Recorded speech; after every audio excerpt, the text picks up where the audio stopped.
நாங்கள் ஜெயிக்கலனாலும் பரவாயில்ல, அண்ணாமலையால ஜெயிச்சோம் அப்படின்ற ஒரு கெட்ட பெயர் வந்துடக்கூடாதுன்ற மாதிரி நினைச்சுக்கிறாங்க இவங்க. இன்னைக்கு பாஜக கூட்டங்கள்ல என்ன ஒரு டிராக்ஷன் இருக்கு எனக்கு சொல்லுங்க. அண்ணாமலை அவர்களுக்கு இருந்த கவரேஜ் ஏன் இவருக்கு இல்லை? இன்னைக்கு ஒரு குற்றச்சாட்டு சொல்வாங்க, மீடியாவெல்லாம் திமுக கண்ட்ரோல்ல இருக்கு அப்படின்னு. ஆனா அப்படிப்பட்ட மீடியாவே அண்ணாமலைக்கு கவரேஜ் கொடுத்தாங்க. உடனே சொல்லலாம், அது பாருங்க, இதுல இருந்தே தெரியல அவங்களுக்கு திமுகவுடைய ஸ்லீப்பர் செல்லு தான் அண்ணாமலை, அதனால தான் அண்ணாமலை பாஜகவில் இருக்கும்போது, தலைவராக இருக்கும்போது தானே கவரேஜ் கொடுத்தாங்க. அப்போ பாஜகவை வளர்த்து விடணும் அப்படின்றது திமுகவுடைய பிளானா? முதல்ல வந்து ஒரு கரிஸ்மாட்டிக் லீடராக இருக்கணும். அப்படி இல்லை, கரிஸ்மா இல்லை அப்படின்னா அதை எப்படி ஈடுகட்டுவது அப்படின்றது வேற வழிகளில் வந்து மக்களுடைய செல்வாக்கை பெற வேண்டும். கரிஸ்மா மட்டுமே நான் முக்கியம்னு நான் சொல்லலை. சொல்ல போனால் சந்திரபாபு நாயுடு அவர்களை வந்து அந்த அளவுக்கு ஒரு கரிஸ்மாட்டிக் லீடர்னு நான் சொல்ல மாட்டேன். ஆனால் அவருடைய செயல்கள் மூலமா வந்து அவர் அதை ஈடுகட்டுறார். இவங்க பண்ணதையே வந்து இவங்களால வெளில கொண்டு வர முடியல. அப்போ கரிஸ்மா இல்லாட்டாலும் பரவாயில்ல, எங்களுடைய சாதனைகள் அப்படின்னு இப்போ சொல்லியிருக்காங்க. இந்த மாதிரி வந்து அதிமுகவினர் எல்லா இடத்துலையும் போயிட்டு எங்களுடைய சாதனைகளை சொல்லணும்னு இப்போ அவர் பட்டியல் போட்டார்ல, நாங்கள் இவ்வளோலாம் பண்ணோன்னு. அதிமுக நிர்வாகிகள்கிட்டயே போய்ங்க, அமைச்சர்கள்கிட்டே போய் கேளுங்க, அவங்க எத்தனை பேர் தெரியுது அப்படின்னு கேளுங்க. அப்போ எதுவுமே பண்ணாம இருந்துட்டு இந்த பக்கத்துல திமுக பண்றாங்களோ இல்லையோ, நான் அதை பண்ணிட்டோம் இதை பண்ணிட்டோம் அப்படின்னு சொல்லிட்டு பெரிய அளவில் நரேட்டிவ் செட் பண்ணிட்டு இருக்காங்க. பண்ணதையே இவங்களால ஒன்று செட் பண்ண முடியாம இருக்கு. அப்புறம் ஏன் இல்லை இவங்களுக்கு ஆதரவு அப்படின்னா, அதுக்கு இன்னைக்கு வந்து தினகரன் அவர்களையோ இல்லை சசிகலா அவர்களையோ அதிமுகவில் மறுபடியும் சேர்ப்பது அப்படின்ற பேச்சுக்கே இடமில்லை. அதே மாதிரி தான் ஓபிஎஸ் அவர்கள், அவரெல்லாம் வந்து அதிமுகவில் சேர்க்கறது அப்படின்றது மறுபடியும் கட்சியை பலவீனப்படுத்துமே தவிர எந்த விதத்திலையும் கட்சியை வந்து பலப்படுத்தாது. ஆனால் இது தெரியாமல் இவங்கெல்லாம் வந்து அவங்கெல்லாம் சேரணும் அப்படின்னு சொல்லியிருந்தாங்கன்னா அப்போ அவங்கள கட்சியில் வச்சுக்க வேண்டிய அவசியம் கிடையாது. செங்கோட்டையனை நீக்கினதுனால எந்த விதமான தவறும் கிடையாது. அவர் போயிட்டதுனால கட்சி கலகலத்து போயிடும் அப்படின்றதெல்லாம் நான் ஒத்துக்க மாட்டேன். அங்கே ரெட்டையில அதுதான் எம்ஜிஆர், அதுக்கப்புறமா வந்து ஜெயலலிதா, இவங்க தான் அங்கே. தமிழகத்தில் வந்து பாஜக அதிமுகவை கண்ட்ரோலில் வச்சிருக்குது அப்படின்னு சொன்னால் யாராவது நம்புவாங்களா? அதிமுக தான் பாஜகவை கண்ட்ரோலில் வச்சிருக்குது. யாரை தலைவராக வைக்கணும், யாரை வைக்கக்கூடாது அப்படின்றதெல்லாம் வந்து அதிமுக டிசைட் பண்ணுற அளவுக்கு தமிழக பாஜக போன பிறகு என்னடானா பாஜக அதிமுகவை கண்ட்ரோல் பண்ணுதுன்னு சொல்றீங்க. அதிமுக தாங்க தமிழக பாஜகவை கரைச்சி நிற்குது. சிவா, தேவையில்லாமல் என் வாயை கிளறாதீங்க.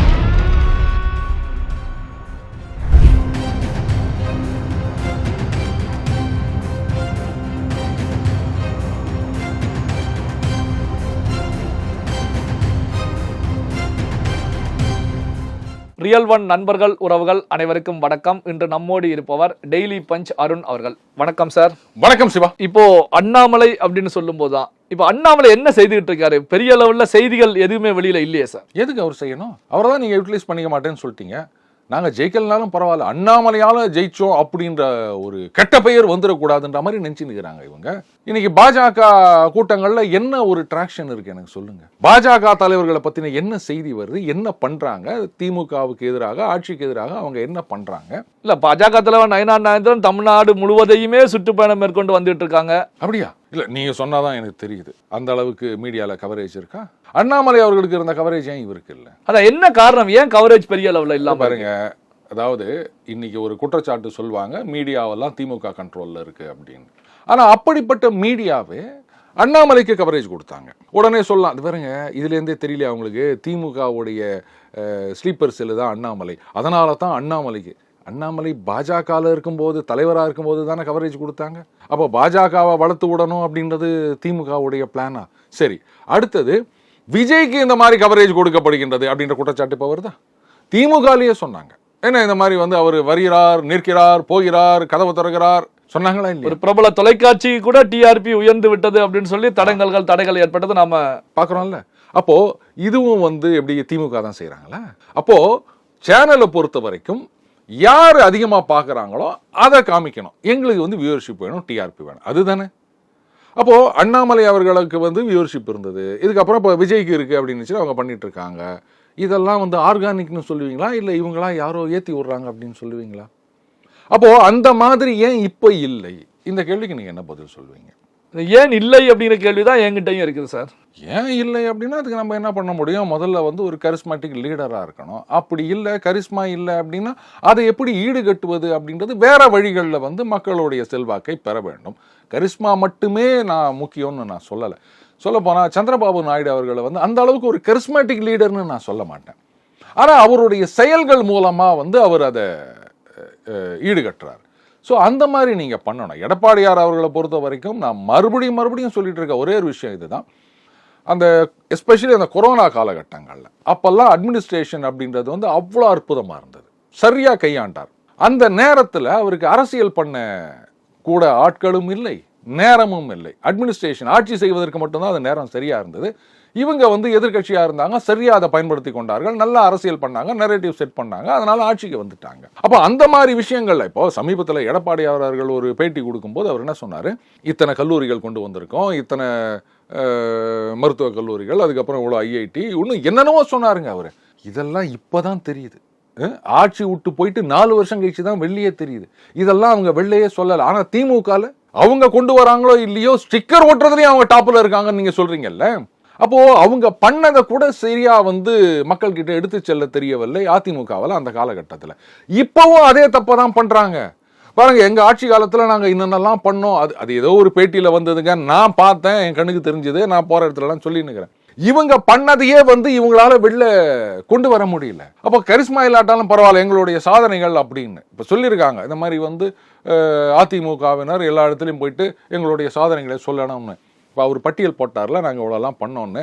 அதிமுக நிர்வாகிகள்கிட்டயே போய்ங்க, அமைச்சர்கள்கிட்டயே போய் கேளுங்க, அவங்க எத்தனை பேர் தெரியுது அப்படின்னு கேளுங்க. அப்போது எதுவுமே பண்ணாமல் இருந்துட்டு இந்த பக்கத்தில் திமுக பண்ணுறாங்களோ இல்லையோ, நான் அதை பண்ணிட்டோம் இதை பண்ணிட்டோம் அப்படின்னு சொல்லிட்டு பெரிய அளவில் நரேட்டிவ் செட் பண்ணிட்டு இருக்காங்க. பண்ணதையே இவங்களால ஒன்றும் செட் பண்ண முடியாமல் இருக்குது.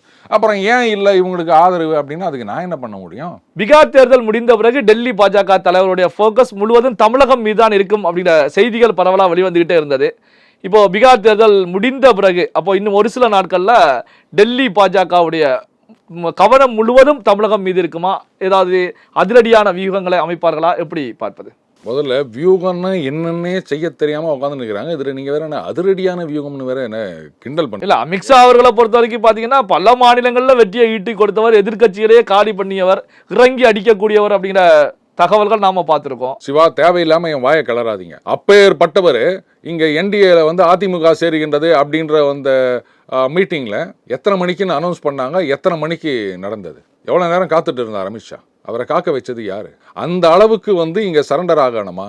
யாரோ ஒரு 4-5 பேர் எம்எல்ஏ ஆகணும் அப்படின்றதுக்காக அப்பேற்பட்ட தலைவரை மத்தியில வந்து ஹோம் மினிஸ்டரா இருக்க ஒருத்தரை காக்க வச்சு அசிங்கப்படுத்தணுமா சிவா? எதுக்காக இதெல்லாம்? அந்த கெத்தை விட்டு கொடுத்துட்டீங்கல்ல. இங்க வந்து என்டிஏல வந்து அதிமுக தான் தலைமை, எல்லாம் அவங்க தான் முடிவு எடுப்பாங்க. திமுக கூட்டணியில விசிகாக்கு எத்தனை சீட்டு கொடுக்குறாங்க, கம்யூனிஸ்டுகளுக்கு எத்தனை சீட்டு கொடுக்குறாங்க? ஆனா அவங்க என்னைக்காவது சொல்லியிருக்காங்களா? கூட்டணி கட்சிகள் அப்படின்னா எல்லாம் சமம்னு தான் பேசிட்டு இருக்காங்க. அவங்க கூட இந்த மாதிரி வந்து சரண்டர் ஆகல. மத்தியில் ஆட்சியில் இருக்கின்ற கட்சி, இத்தனை மாநிலங்கள் ஆட்சியில் இருக்கின்ற கட்சி, ஏங்க ஒரேடியா வந்து இவ்வளோ தழிஞ்சு போயிட்டீங்க நீங்க அதிமுக கிட்ட?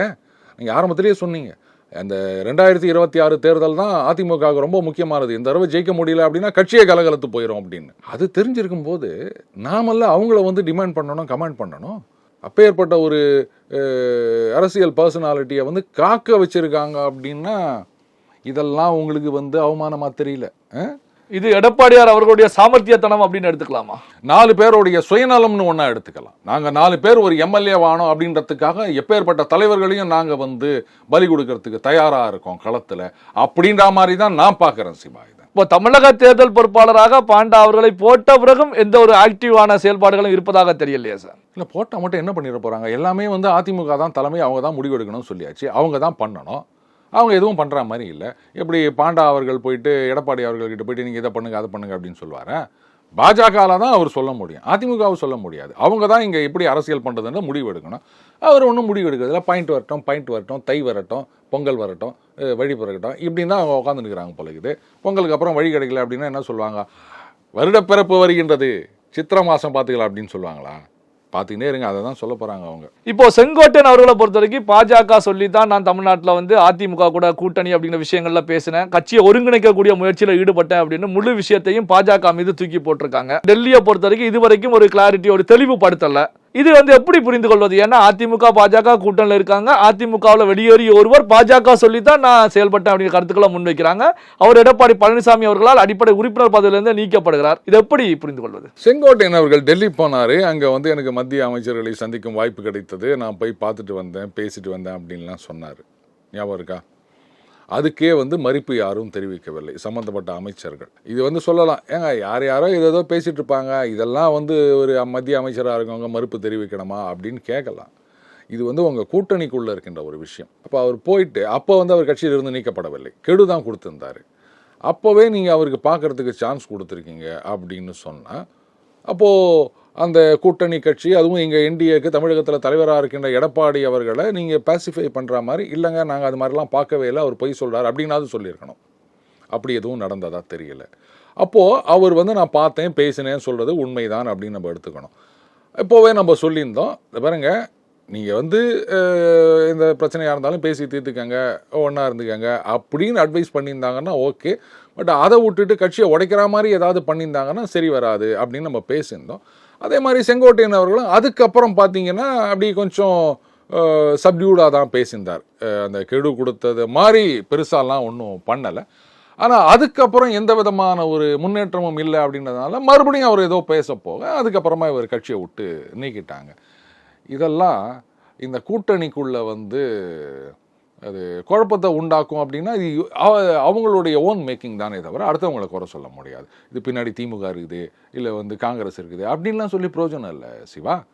அன்றைக்கே வந்து கட் அண்ட் ரைட்டாக சொல்லியிருக்கணும், நீங்கள் இது இப்படி தான் அது அப்படி தான், நாங்கள் பேசலைன்னு இருக்கணும், இல்லை பேசினா இல்லை ஒன்றா போங்கன்னு சொன்னோம், அப்படியாவது ஏதாவது சொல்லியிருக்கணும். இன்றைக்கி அவரை தான் சொல்லியிருக்காரு. பாஜக என்ன பண்ணாங்க, எல்லாரையும் ஒன்று சேர்க்க வேண்டும்னு சொன்னாங்க அப்படின்னு. அந்த எல்லாரையுமே யார் அப்படின்றது தெரியல. இன்றைக்கி வந்து தினகரன் அவர்களையோ இல்லை சசிகலா அவர்களையோ அதிமுகவில் மறுபடியும் சேர்ப்பது அப்படின்ற பேச்சுக்கே இடமில்லை. அதே மாதிரி தான் ஓபிஎஸ் அவர்கள், அவரெல்லாம் வந்து அதிமுகவில் சேர்க்கறது அப்படின்றது மறுபடியும் கட்சியை பலவீனப்படுத்துமே தவிர எந்த விதத்திலையும் கட்சியை வந்து பலப்படுத்தாது. ஆனால் இது தெரியாமல் இவங்கள்லாம் வந்து அவங்கெல்லாம் சேரணும் அப்படின்னு சொல்லியிருந்தாங்கன்னா அப்போ அவங்கள கட்சியில் வச்சுக்க வேண்டிய அவசியம் கிடையாது. செங்கோட்டையனை நீக்கியதுனால எந்த விதமான தவறும் கிடையாது. அவர் போயிட்டதுனால கட்சி கலகலத்து போயிடும் அப்படின்றதெல்லாம் நான் ஒத்துக்க மாட்டேன். அங்கே ரெட்டையில அதுதான் எம்ஜிஆர், அதுக்கப்புறமா வந்து ஜெயலலிதா, இவங்க தான் அங்கே. நீங்கள் வந்து செங்கோட்டையன் அவர்கள் போகிறதோ வரதோ இதெல்லாம் ஒரு இஷ்யூவே கிடையாது. பட்டு இந்த குழப்பத்துக்கெல்லாம் இடம் கொடுத்துருக்க வேண்டாம் கூட்டணி கட்சிகள். இல்லை, இப்போ செங்கோட்டையன் அவர்கள் பேசக்கூடிய விஷயத்தை பொறுத்த வரைக்கும் ஏற்கனவே எதிரில் இருக்கக்கூடிய திமுக உள்ளிட்ட கட்சிகளை பொறுத்த வரைக்கும் பாஜக தான் இங்கே கேம் ஆடிக்கிட்டு இருக்காங்க, பாஜக தான் அதிமுக கண்ட்ரோலில் வச்சுட்டு இருக்காங்கன்னு பல விமர்சனங்களை முன் வச்சுக்கிட்டு இருக்காங்க. அப்போ செங்கோட்டையன் பேசக்கூடியதும் எதிரில் இருக்கக்கூடிய கட்சிகளுக்கு ஒரு வலிமையை சேர்க்கக்கூடியதாக தானே இருக்கும். ஏங்க தமிழகத்தில் வந்து பாஜக அதிமுகவை கண்ட்ரோலில் வச்சிருக்குது அப்படின்னு சொன்னால் யாராவது நம்புவாங்களா? அதிமுக தான் பாஜகவை கண்ட்ரோலில் வச்சிருக்குது. யாரை தலைவராக வைக்கணும், யாரை வைக்கக்கூடாது அப்படின்றதெல்லாம் வந்து அதிமுக டிசைட் பண்ற அளவுக்கு தமிழக பாஜக போன பிறகு என்னடானா பாஜக அதிமுகவை கண்ட்ரோல் பண்ணுதுன்னு சொல்றீங்க. இல்ல, திருமாவளவன் உள்ளிட்ட தலைவர்களை பொறுத்த வரைக்கும் பாஜக அதிமுக காலி பண்றாங்க, கரைச்சிருவாங்க அப்படிங்கிற கருத்துக்களை தான். அதிமுக தாங்க தமிழக பாஜகவை கரைச்சி நிக்குது. அவங்க அரசியல் பேசுவாங்க அப்படிதான் சொல்லுவாங்க, ஆனா களத்துல என்ன நடக்குது அப்படின்னு நம்ம பாக்குறோம்ல. பாஜக மறுபடியும் ஒண்ணு இல்லாம போய் நிக்குது. பழைய பாஜகவா வந்துருச்சு. சொல்லுவாங்கல்ல, பன்னீர்செல்வம் நீ மறுபடியும் ஏஎஸ்பி பன்னீர்செல்வமா வரணும்னு வேற. அது மாதிரி இது வந்து அப்ப இருந்த பாஜகவா மறுபடியும் மாறிட்டு இருக்கு, அவ்வளவுதான். பல்வேறு முக்கியமான தகவல்கள் செய்திகளை நம்முடைய உறவுகளுடன் பகிர்ந்து கொண்டதற்கு நன்றி சார். நன்றி சிவா.